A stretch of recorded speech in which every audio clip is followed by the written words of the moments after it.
guys and welcome to my video. Yes, this is Xbox Series X. Aku tahu kau mungkin tak pernah nampak Series X ataupun Xbox ni dekat mana-mana kedai sebab actually device ataupun konsol ni fokuskan dekat US je. So negara macam Malaysia ni tak difokus sangat. But ada masuk akal jugalah sebab store dia ataupun dia punya official store dekat Malaysia memang tak ada. Nak dapatkan pun mesti beli through US and a few other kedai yang mungkin jual Xbox Series X ni. Okay, benda ni bukan just setakat konsol biasa tau. Sebab ni rival kepada PlayStation 5. Kenapa? Sebab apa? Fazli, kau cakap macam tu. PS5 lagi power kot daripada mana-mana konsol kan. Mungkin korang tak buka mata luas lagi. Cuba open your mind and rest and bayar duit banyak-banyak beli benda-benda macam ni.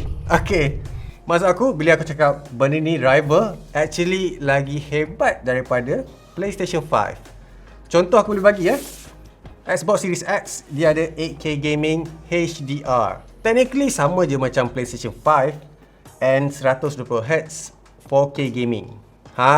Tu kau tahu benda ni actually rival dengan PlayStation 5. Aku excited nak unbox and play games dekat dalam Series X kali ni.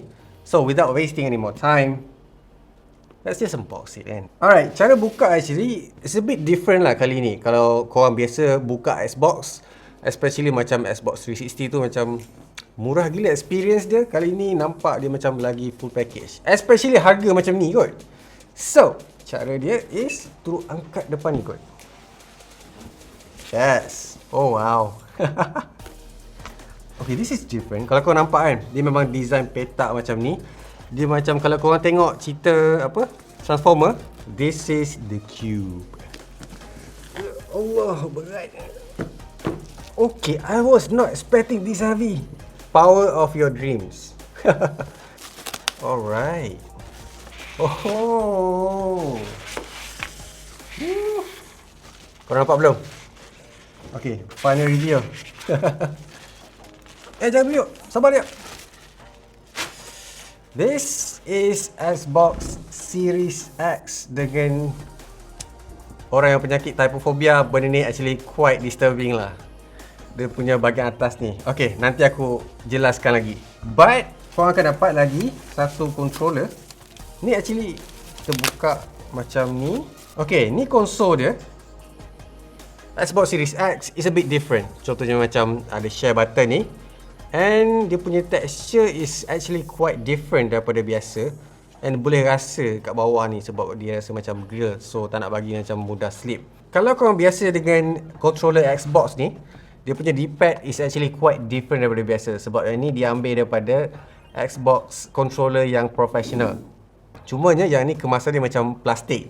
But yang professional version, yang tu rasa lagi premium lah daripada yang ni. Tapi it's a good feature yang Xbox dah bawa daripada yang lepas ke siri yang baru. Lagipun ni next gen konsol kan.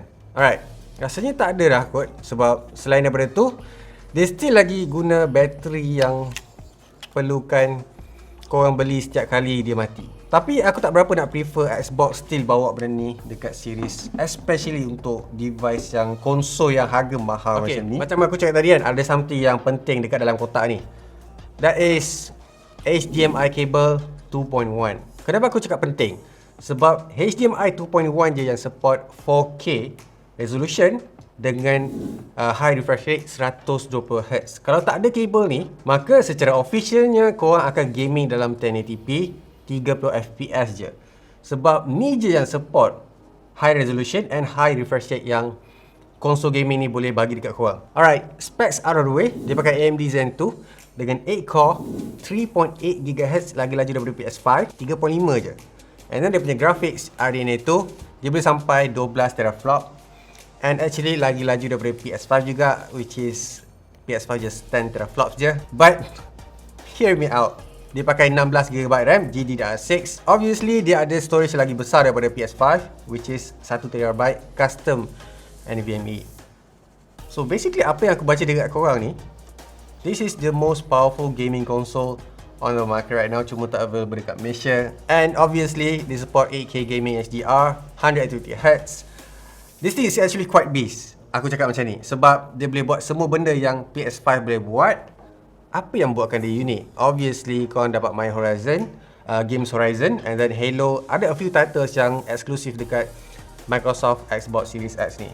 Cuma, beza dia daripada PS5 is yang ni game ataupun backwards compatible. So, contohnya kalau korang main game yang contohnya macam Xbox One contohnya, still boleh main dekat Xbox Series kali ni. And dia ada disc.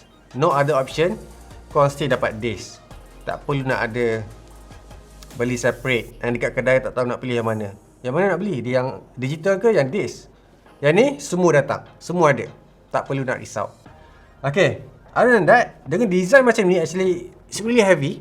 And korang dapat rasa lah daripada sebelum-sebelum ni. Sebab heavy is dia punya graphical performance and dia punya thermal lagi better daripada supposedly previously. Sebab benda ni lagi powerful kot. And cara dia susun kipas ni actually quite different lah. Sebab dia sedut udara daripada bawah sampai ke atas and disepit dekat bahagian atas. And korang boleh placekan benda ni tidur macam ni. Contohnya macam kalau perabot korang tu macam tak tinggi, it can be replaced like this. Cumanya nampak pelik sikit lah bila ada base dekat bawah ni yang korang tak boleh cabut. Buatkan benda ni actually quite lawa is dia punya vent dekat atas ni nampak macam dia glow warna hijau.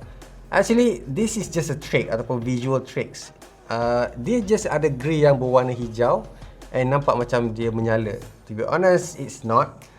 And it's quite effective. Tipu mata aku ni ingatkan Xbox Series X ni turn on. Okay, aku actually dah tak tahu nak cakap apa. Just game je kali ni. Cuma aku nak beritahu korang, TV aku belum sampai lagi yang support 120Hz and 4K gaming. Just 1080p display je. Alright, let's go. Aku nak ambil TV jap. Okay, this is a simple setup. Kau mungkin tak nampak aku ni fokus sebab aku lagi prefer korang fokus dekat TV ni. 32 inci.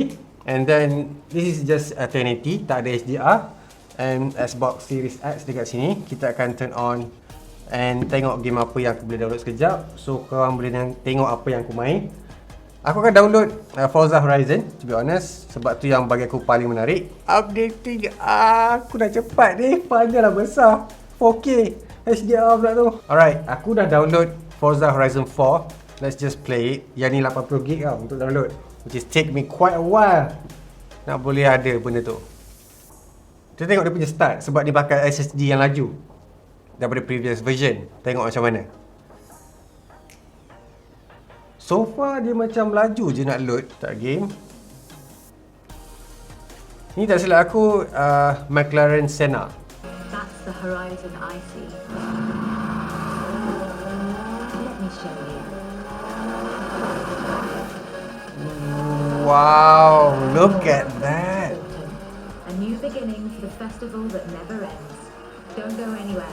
Horizon is here to stay. Kalau korang tengok kan, okay, accelerate RT. Dia punya graphics memang lawa tau. Oh my god. Okay, this is a classic controller dengan vibrator macam tu. Vibration motor. Oh. Aku rasa lagi best bila main 4K screen kot. Sebab okay, screen sekarang ni memang lawa, tapi rasa macam dia boleh push lagi. So, ni adalah 30fps 1080p gaming. Seriously, aku dah puas hati dah kalau tengok. Oh my god. Sorry. Masuk longkang siut. Apa benda ni rasa. Kita masuk longkang. Oh my goodness. Ketepi. McLaren Senna is on the way. Wow, tengok dia punya percikan air tu bila dah basah. Okay, bila korang brake, dia akan rasa macam ada halangan sikit. Dia bagi getar, bergetar tu macam kuat lah, macam current. Dia bukan macam haptic feedback. Korang mesti boleh tahu benda ni as vibration motor. Kenapa lori tu macam laju gila? Aku pakai supercar kot. Kau just lori besar ke dapat. Macam dia boleh bawa laju macam tu. Okay, sekarang lori pula. This is awesome. This is great. This is Oh my goodness. Ni baru demo guys. Okay, let's just stop that. Okay, aku buat video ni dah fokus dekat aku sekarang. Okay, for the first time untuk turn on and download games, main especially, it's really fun. And bila tengok graphics and dia punya performance, rasa macam dia akan outperform lagi better daripada sekarang ni, sebab dia belum lagi HDR, dia belum lagi 4K gaming, dia belum lagi 120Hz. And bila aku set up ni pun, buka je game ni, dia akan tanya, dia akan detect screen ataupun TV aku ni HDR ataupun tak. So nampak tak dia punya Xbox Series X ni dah fokus sangat-sangat dekat HDR gaming. So dapat bagi korang visual yang lagi better daripada korang beli yang previous version. So tu nampaknya Microsoft really serious. Apa yang aku suka is dia punya kotak ni actually really nice lah. Tengok dia punya illumination. Xbox dekat atas ni logo ni actually power button tau. Kau boleh turn on dekat controller ataupun dekat konsol ni sendiri. And dia punya disc dekat bawah ni ada few buttons untuk connection and eject. Kau boleh tengok. Yang korang tak tahu mungkin dah biasa dengan PlayStation 5 is Xbox dia tak fokus sangat dekat VR gaming tau. Sebab dia orang tak buat headset macam Sony PlayStation ada. So that's why benda ni actually focusing on dia punya titles je. Kalau bandingkan dengan apa yang PS4 sebelum ni pernah buat, benda tu actually boleh masuk dekat PlayStation 5. Yang ni, dia punya games je compatible backwards until a few generation. PS5 just PlayStation 4 je kalau tak silap aku. Alright, aku rasa tu je lah aku punya demo kali ni. Aku punya unboxing series konsol kali ni. Apa pendapat korang dengan konsol gaming macam ni? Aku akan update TV 4K 120Hz. Aku akan unbox juga kalau korang nak. And a few list aku akan bagi kalau dapat carilah. Sebab sekarang ni Sony TV 4K 120Hz aku on the way. Tak sampai lagi. Aku still tunggu actually. Macam mana guys? Leave a like, subscribe. So keep smiling and I'll see you guys on the next video. Bye. Okay, sambung. Oh, lupa nak cakap. Aku really excited nak cuba controller yang ada dekat PlayStation 5 sebab dia ada haptic motor dekat belakang ni. Dia dapat bagi vibration yang and stress ataupun feedback yang lagi power daripada Xbox controller. Really excited about that. Dan ni pun aku dah rasa macam best gila. Cuba bayangkan PlayStation 5 nanti macam mana. Semua puji ke. Tunggu unboxing PlayStation 5 pula. Aku bagi hint kat situ. Bye.